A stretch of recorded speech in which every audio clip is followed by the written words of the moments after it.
Le gros clash entre Thomas Tuchel et la direction du Bayern Munich, les nominés pour le Ballon d'Or France Football 2023. Bonsoir à vous, chers amis téléspectateurs d'Afrique Sport, et bienvenue dans votre journal du soir, le récapitulatif des informations sportives de la journée. Mais avant de débuter, abonnez-vous sur cette chaîne pour ne rien rater de l'actualité. N'oubliez pas d'activer la cloche de notification. Chers amis, nous allons débuter ce tour de l'actualité au Cameroun avec les retrouvailles entre André Onana et le sélectionneur Rigobert Song. Les deux hommes se sont rencontrés et se sont retrouvés à l'entraînement dans la tanière parce qu'André Onana est de retour au sein de la sélection. Une image qui fait jaser sur les réseaux sociaux et qui enflamme notamment les supporters camerounais. Et sur deux photos partagées sur les réseaux sociaux par la Fédération camerounaise de football, on peut même voir le Red Devil André Onana afficher une certaine complicité avec le sélectionneur Rigobert Song. En marge de la séance d'entraînement de mardi, les deux hommes se montrent en effet souriants et le finaliste de la dernière Ligue des Champions semble à l'écoute du technicien de 47 ans, de quoi mettre à mal les rumeurs qui faisaient état des rapports tendus entre le coach et le gardien de but qui ont eu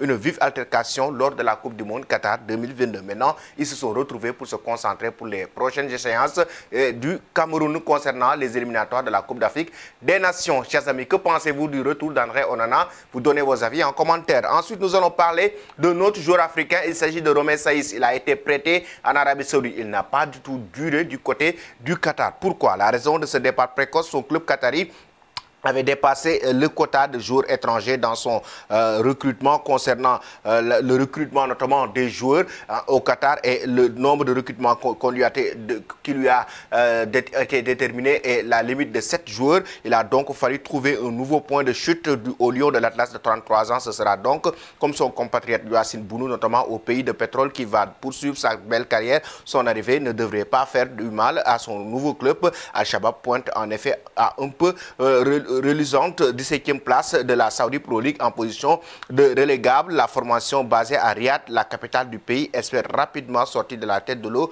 Les dirigeants le savent, cela passera une défense plus solide avec notamment l'arrivée de Romain Saïs. Que pensez-vous, chers amis, de son transfert et de sa carrière? Donnez vos avis en commentaire. Ensuite, au Paris Saint-Germain, c'est Luis Enrique qui prend une grosse décision. Ça a été dévoilé notamment par la presse française avec Etiquité et Marco Verratti qui sont exclus de la liste de joueurs pour la Ligue des Champions. L'Italien a compris depuis longtemps que le club qu'il a rejoint l'été 2012 ne voulait plus de lui. Son transfert à Al-Arabi est toujours espéré alors que le Paris Saint-Germain est mis d'accord avec son homologue qatari sur une indemnité d'environ 50 millions d'euros pour étiqueter. Un départ à Francfort a été dans les tuyaux jusqu'à la dernière minute de ce mercato estival, mais ça n'a pas été bouclé. Il est désormais très loin de la hiérarchie des attaquants et risque de passer une très longue saison. Il n'a d'ailleurs même pas été convoqué pour la rencontre à Lyon, tout le contraire que Keylor Navas qui est assis sur le banc. Mais de son côté aussi, en même temps, Marco Verratti ne fait pas partie des plans de Luis Enrique. Chers amis, pensez-vous que c'est normal de mettre Marco Verratti en dehors de la liste des joueurs qui doivent disputer la Ligue des Champions? Donnez vos avis en commentaire. Ensuite, nous allons directement du côté du Bayern Munich pour parler du clash entre Thomas Tuchel et la direction du club bavarois. C'est le média Bild qui a divulgué cette information. Le torchon brûle entre Thomas Tuchel et sa direction. Pourquoi?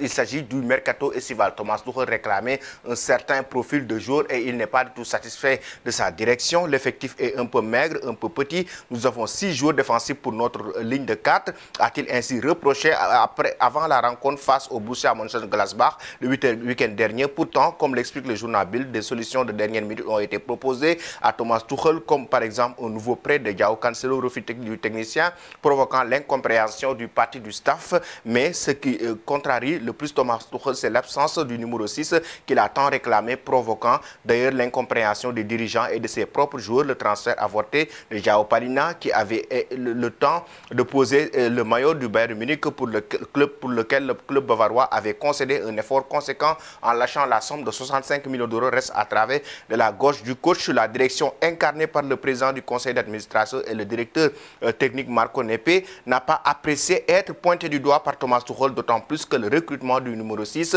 ne lui semblait pas nécessaire comme au Paris Saint-Germain, comme à Dortmund. Aussi, dans le passé, Thomas Tuchel joue à un peu dangereux en exprimant de manière trop régulière une forme de mécontentement tout en disposant d'un effectif qui ferait fait saliver plus d'un coach. Là, actuellement, il n'est pas du tout d'accord avec sa direction. Sa direction aussi est très choquée par ses sorties publiques. Que pensez-vous, chers amis, de cette situation? Vous donnez vos avis en commentaire. Nous allons maintenant terminer notre journal du soir avec la liste des 30 nominés pour le Ballon d'Or France Football 2023 qui a été dévoilée par France Football d'ailleurs cet après-midi.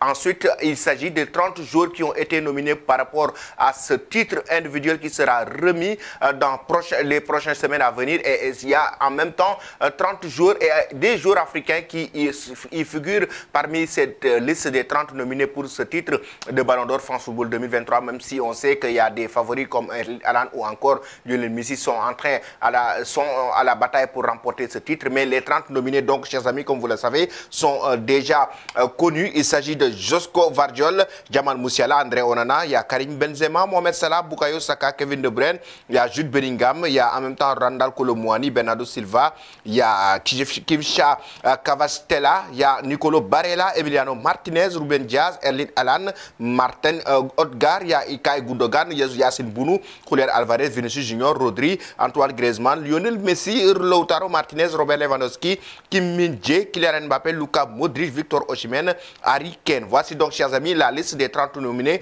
pour le titre de Ballon d'Or France Football 2023. Il faut rappeler aussi qu'il y a eu des absents pour cette liste de 30 nominés. Il s'agit des joueurs comme Sadio Mané, Cristiano Ronaldo, donc qui évolue du côté de l'Arabie Saoudite, mais en même temps, il y a Neymar qui vient de débarquer aussi du côté d'Al Hilal de l'Arabie Saoudite, qui ne fait pas partie de cette liste des 30 nominés, tout comme Riyad Mahrez aussi, qui a débarqué du côté de l'Arabie Saoudite avec Al Ahly, qui ne fait pas partie de cette liste des 30 nominés pour ce titre de Ballon d'Or France Football 2023. Mais quand même, il y a des joueurs africains comme André Onana et Yacine Bounou, en même temps Mohamed Salah et Victor Osimhen. Parmi même les meilleurs gardiens de la saison, tout comme le gardien, le trophée Yacine, il y a en même temps André Onana et Yacine Bounou, les deux gardiens africains qui figurent dans cette liste pour le titre de meilleur gardien de la saison 2023. Trophée qui sera consacré par Ballon d'Or France Football 2023. Voilà donc, chers amis, selon vous, qui va remporter maintenant le titre de Ballon d'Or France Football 2023, le meilleur joueur de la saison, qui sera entre Erling Haaland, Lionel Messi, Kylian Mbappé, Vinicius Junior? Dites-nous le meilleur joueur Ballon d'Or France Football 2023. Donnez vos avis en commentaire. Toi qui me suis et qui t'es pas encore abonné, c'est le moment de le faire et n'oublie pas d'activer la cloche de notification. Merci et très bonne soirée.